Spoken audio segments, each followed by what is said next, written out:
আসসালামু আলাইকুম। Jobs addition চ্যানেলের পক্ষ থেকে আপনাদের সকলকে জানাই স্বাগতম।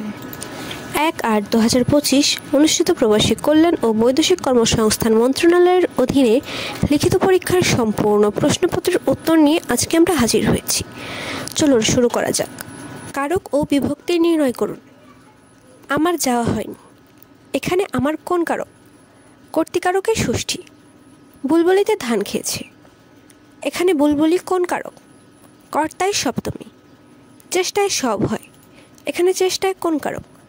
করণে সপ্তমী। সারা রাত বৃষ্টি হয়েছে। এখানে সারা রাত কোন কারক? অধিকরণে শূন্য। বাবাকে বড্ড ভয় হয়।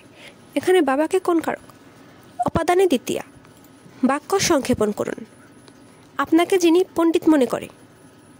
পণ্ডিতমন্য। ইতিহাস রচনা করেন যিনি? ঐতিহাসিক। যার বংশপরিচয় কেউ জানে না? অজ্ঞাত কুলশীল।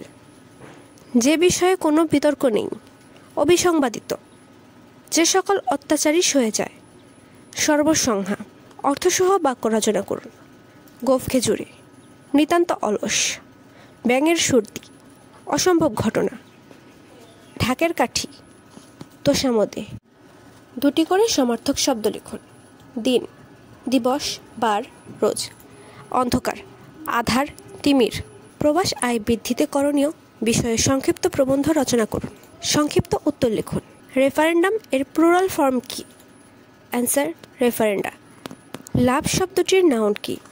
Answer, laughter. হ্যাবিট শব্দটির ভার্ব ফর্ম কি? হ্যাবিটিউড। কেটলি কোন ধরনের noun? Collective noun. Out and out means পুরোপুরি বা হাড়ে হাড়ে। Who is calling me? বাক্যটির প্যাসিভ ফর্ম লিখুন। Answer, by whom I am being called. NB এর পূর্ণরূপ কি? Nota bene. Write the correct meaning of a man of letter. পণ্ডিত ব্যক্তি। Who is called the poet of nature in English literature? William Wordsworth. Who is the author of a farewell to arms? Ernest Hemingway. Fill in the gaps with appropriate preposition. I am accustomed dash such a life. Answer 2. He burst dash laughing at my jokes. Answer into. He is looking dash the newspaper. Answer at. He persisted dash disturbing me. Answer in. Can you guess dash her age? Answer at. Write the meaning of following pairs. Affect প্রভাবিত। effect প্রভাব বা ফলাফল। Crops শস্য। Crops বাহিনী বা সেনাদল। Morale নৈতিক। Morale মনোবল। কোয়াইট শান্ত। কোয়াইট পুরোপুরি। টেম্পার অনধিকার হস্তক্ষেপ করা। টেম্পার রাগ। Write 5 sentence on climate change. 500 metre লম্বা একটি ট্রেন 30 কিলোমিটার পার ঘন্টা গতিতে চলছে। 250 মিটার লম্বা একটি স্টেশন অতিক্রম করতে ট্রেনটির কত সময় লাগবে? উত্তর, স্টেশন অতিক্রম করতে ট্রেনটির সময় লাগবে 90 সেকেন্ড বা 1 মিনিট 30 সেকেন্ড। x - 1/x = 3 হলে x⁴ + 1/x⁴ কত? উত্তর, 119। একটি দ্রব্য 378 টাকায় বিক্রয় করলে যত ক্ষতি হয় 450 টাকায় বিক্রয় করলে তার 3 গুণ লাভ হয়। দ্রব্যটির ক্রয় মূল্য কত? উত্তর, 396 টাকা।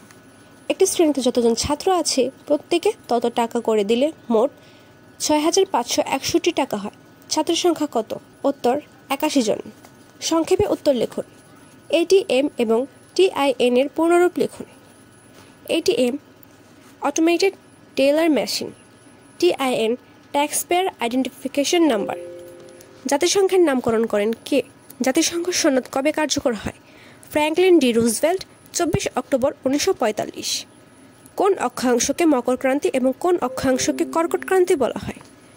উত্তর, 23.5 ডিগ্রি দক্ষিণ অক্ষাংশকে মকরক্রান্তি রেখা এবং 23.5 ডিগ্রি উত্তর অক্ষাংশকে কর্কটক্রান্তি রেখা বলা হয়। 2015-2016 অর্থবছরের প্রস্তাবিত বাজেট কত? বর্তমানে বাংলাদেশের মানুষের মাথাপিছু আয় কত? উত্তর, 7,97,000 কোটি টাকা। আয়তনে বাংলাদেশের সবচেয়ে বড় জেলা এবং সবচেয়ে ছোট জেলার নাম লিখুন। রাঙামাটি, নারায়ণগঞ্জ। জাতীয় স্মৃতিসৌধ ও কেন্দ্রীয় শহীদ মিনারের স্থপতি কে? জাতীয় স্মৃতিসৌধ সৈয়দ মাইনুল হোসেন, শহীদ মিনার হামিদুর রহমান। আপনার পরীক্ষা কেমন হয়েছে? কমেন্টে জানাতে ভুলবেন না কিন্তু। আর এমন আরও অনেক ভিডিও পেতে আমাদের চ্যানেলটিকে লাইক, শেয়ার এবং সাবস্ক্রাইব করে আমাদের পাশেই থাকুন। ধন্যবাদ সবাইকে।